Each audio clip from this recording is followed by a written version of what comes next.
দর্শক, এখানে মুক্তিযোদ্ধা প্রজন্ম দলের আজকে প্রতিষ্ঠা বার্ষিকী উপলক্ষে একটি র্যালি বের হচ্ছে ঢাকা ময়মনসিংহ মহাসড়কে আমরা দেখতে পাচ্ছি। এখানে প্রচুর বিএনপি নেতাকর্মী উপস্থিত আছেন এবং তারা মুক্তিযোদ্ধা প্রজন্ম দলের পক্ষ থেকে আজকে র্যালি বের হচ্ছে। আমরা আইবিএম টেলিভিশনের মাধ্যমে সেটি আপনাদেরকে দেখাচ্ছি, আমাদের সঙ্গেই থাকুন।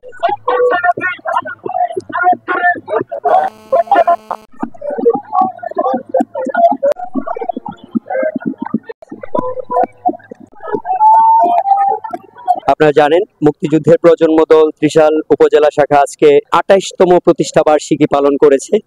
আমার মাধ্যমে মেসেজ দিতে চাই যে জাতীয়তাবাদী মুক্তিযুদ্ধের প্রজন্ম দলের কমিটিরা হচ্ছে মুক্তিযুদ্ধের চেতনা ধরে রাখা, অর্থাৎ ৭১-এর পরে যাদের জন্ম হয়েছে তারাই এই মুক্তিযুদ্ধের প্রজন্ম দলের অংশগ্রহণ করতে পারেন।